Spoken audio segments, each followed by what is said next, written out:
All right, well, good stuff. So I want to talk today about this book that I've been.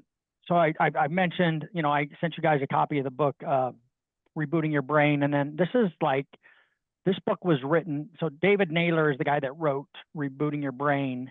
He co-founded. This guy Joseph Gianni co-founded a company called Two Logical together. So I've reached out to that company to find out what kind of training and things that they offer, and just to get an understanding. The thing about the coaching in our industry is we all kind of live in an echo chamber. We're all hearing a lot of the same things. There's good stuff everywhere. But what I'm finding really unique about this company's approach is they really focus primarily on mindset coaching and mindset development and developing the proper mindset. And I've just been listening to a lot of audio. So I'm going to be sharing some audio stuff with you before, and I'll show you where that is that you guys can start listening to. It's kind of hard because I was able to download these audios from an app that I have access to through this relationship that I'm developing with these guys. But and I think there's a chance that we're going to be engaging with them as a company as we talk about some of the stuff that we're doing here, the culture of the company, one team, one standard of excellence, and our drive to create this environment where there is not that typical sales ops battle all the time. Everybody's focused on getting things done at the highest level. It really is about the culture, and a culture. These guys define culture, and I really like this culture is a defined set of beliefs that is shared by everybody in an organization. That's what your culture is, right? And so if we get everybody bought in, I think that's probably a lot of the frustration that you feel in this industry a lot, especially when you have those sales versus ops battles.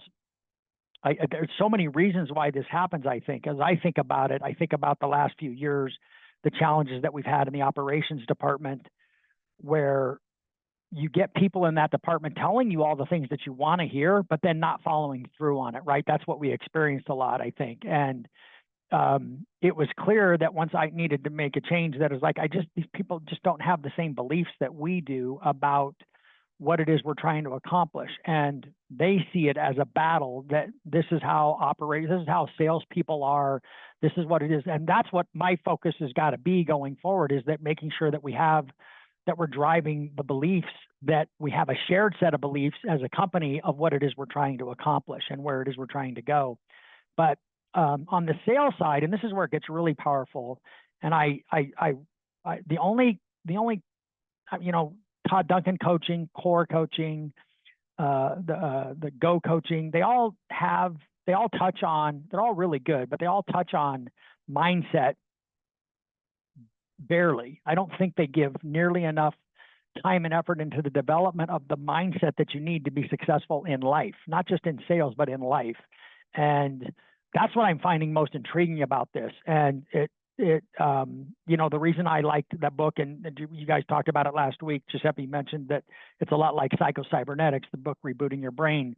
This book, Swagger, which I would have already bought you copies of it, but it's not out of print, but they don't have any more printed, and so they're going to print some more, and I'm going to be buying some, so you'll be getting a copy of it. But I want to focus today on just these 5 core beliefs that they teach, and I want you to think about this, how it impacts you guys. I'm going to share my screen.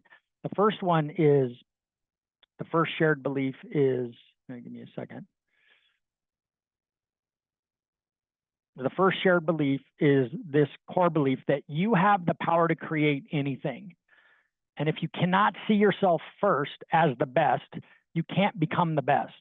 All success is created and envisioned in the mind's eye first. So I don't want you to don't read ahead. Just focus on what I'm saying for a second. I didn't want to put it up like this, but I can't do it any other way. So that ties into the things that you've been taught in Psycho-Cybernetics. That ties into the book Think and Grow Rich. It starts with your mind. It starts with the power of your mind. Where we run into problems as salespeople, I think, and I see this as very common as I work with newer loan officers, especially when they first start working in this business. They really struggle right here. Like they do more of, can I do this? will I be able to do this? Will I be able to succeed in this, because I really want to, I really hope I can, but they don't necessarily have the belief that I'm doing this, right? And so that's the first step, is that you have to understand, and that core belief is that you have the power to create anything that you can imagine. That's what the book, I'm actually reading in the sauna right now. I'm reading Think and Grow Rich Again, because it's such a powerful thought process that all of it starts in your mind first. Your ability, so whatever goal you have, if you have that goal to make $1 million or to close $100 million or $50 million or 40 or 30, it doesn't matter. If you don't know that you're going to do it because you can, and you're going to have to do the work, then it's just not going to happen. I really believe that that's true. And I know that you know at your core, that's probably true. If you were talking to your kids, all of you have kids, if you were talking to your kids and they said that I'm not sure that I can do that, you would never say, well, first you got to believe that you can, dude. Like, you first have to believe that you can do it. You already know that instinctively. You just don't apply it in your own life as often as you should. So that's the first core belief. I love that. Here's the second one. The second one is I have unlimited potential to do anything I can imagine. If I don't believe that I can grow, change, adjust, and become, I'm not going to persevere and work tirelessly to master the fundamental skills of this business. You have to believe that you can before we will do the things that we need to do. That unlimited potential is one of the core things that they focus on, and that we're all born with that. I've touched on this the last few weeks. You were born with the potential to walk, talk, read, and write, but you couldn't do any of those things when you were born. You couldn't. The only way that it happened is because you saw that it was possible. Your parents were going to make sure that you did all of those things, and you're doing all of those things, even though you couldn't do them when you were born. Everything else is like that in our lives, everything. So all we have to do is understand that if you have the unlimited potential to learn anything, and all of us have done that in different areas, not just walking, talking, reading, and writing, but riding a bike, anything that you're Jay, lacrosse, Chris, golf, Giuseppe, running. You weren't a runner. Now you're like running like these amazing times doing the things that you're doing. Casey, like the workout stuff. You've all learned to be really good at something that you said, I can do this. And then you've just done it because you made the decision first that I know I can do this. And so you have. And so that's the second step in the process of, you have to understand that you have that unlimited potential. You just have to do the work, right? So that's the next part. This is where I see salespeople struggle quite frequently. And this is really endemic in the mortgage business. All success is a result of cause and effect. If I don't believe that all success is a function of cause and effect, I'm going to focus on the wrong tasks and never consistently execute the right strategies or best practices essential to my success. So I will fail to accept personal responsibilities for my results, good or bad. What they're focusing on there is falling into the trap of thinking other people are better at me than something that I am, and I can't do what they do. That's a trap that we can fall into in this business really. So how many times have you compared yourself to the success somebody else is having and goes like, yeah, I don't know if and to be clear, yes, some people are gifted at something, more gifted naturally at something than other, but make no mistake, they work very, very hard at it to be good at it. And everybody does that. And you've heard this over and over again. You've heard this in athletics especially, but in business as well. You've heard people like Michael Jordan and Kobe Bryant talk about, and Tiger Woods, talk about all the practice, all the reps, all the repetition that they did over and over and over again to become really good at whatever it is they wanted to become really good at, basketball or golf. Tom Brady, you look at the athletes that achieve at the highest levels, you can hear it when they talk about what they do and how they do it.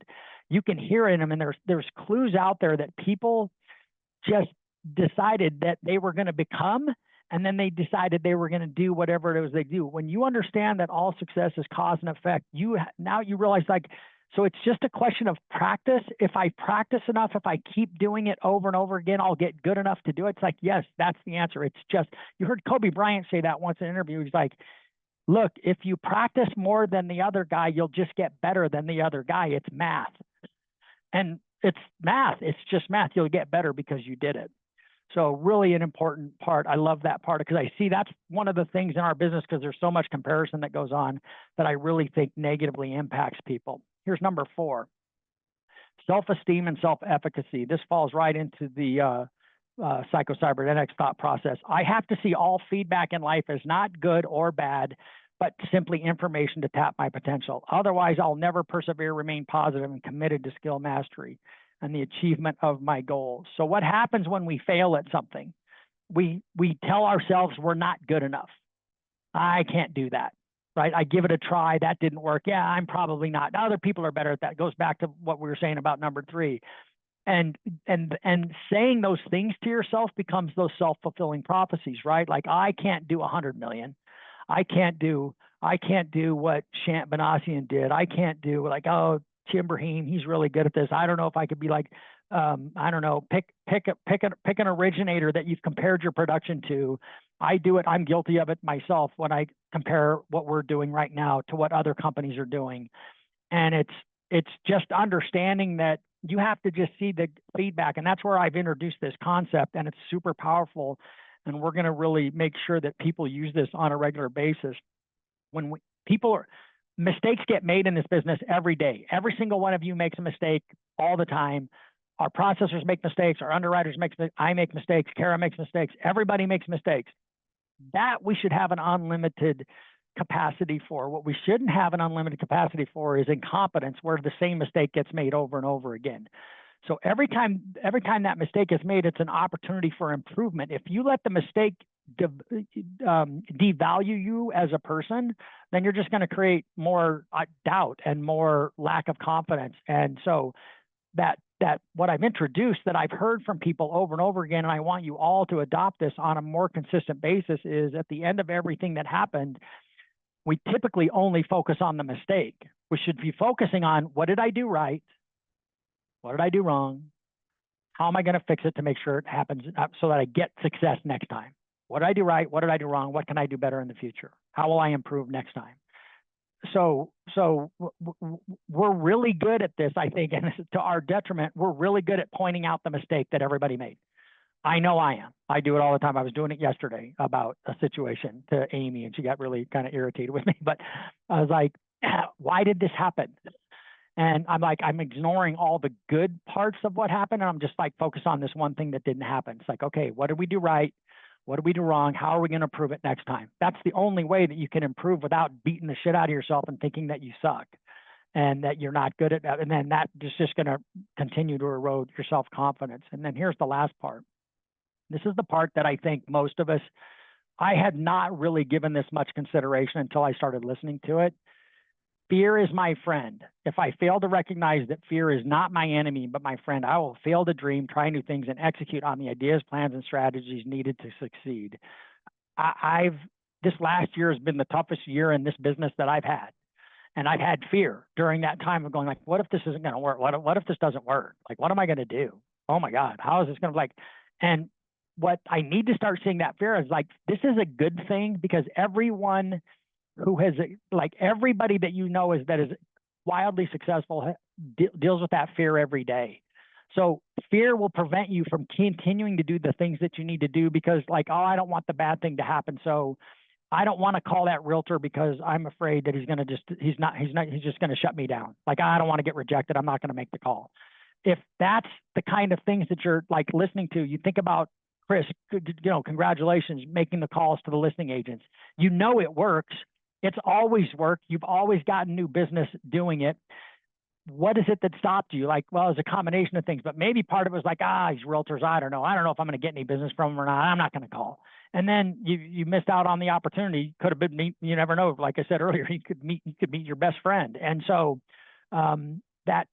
harnessing that fear and understanding is like, fear is my friend. I want to embrace the fear. So it's telling me that I'm stepping outside my comfort zone. That's where the growth is really going to happen. And so I'm going to share an audio file with you guys that is a set of, I wish it was easier to listen to, but I don't have any other way to do it right now because I can't get the recordings any other way. But I'll share this folder with you. and it's a setup. There's 11 videos. This first one is like 3 minutes. So, and you can, when you open this thing up, there's a, I'll open it. Oh, I don't know if can you guys see what I'm showing you? I don't think you can you see what, can you? Okay. I don't think there's a way to speed it up. So if you listen to it here, when you listen to it on the app, anyway, you can, it's really powerful. Unfortunately, it's hard to hold on to it and see if you can, it's hard to hold your space. So if you're listening to it in the car, I get really annoyed with sometimes when I'm listening to it in the car, I get back on the app on my phone. It's like, God damn it, I got to start this thing over. So it's good if you can listen to it in a sitting, or if you can, listen to it, but it's really good shit. It's some of the best stuff I've heard on this mindset performance. It's about setting up affirmations and everything else. Just go through it. You'll really like it. I promise you'll really like it. And as soon as I get you copies of this book, the first part of this book, it's only about 25% of this book is on mindset, but it's well worth reading. I've poured over it several times. Then the other 75% of the book is on selling.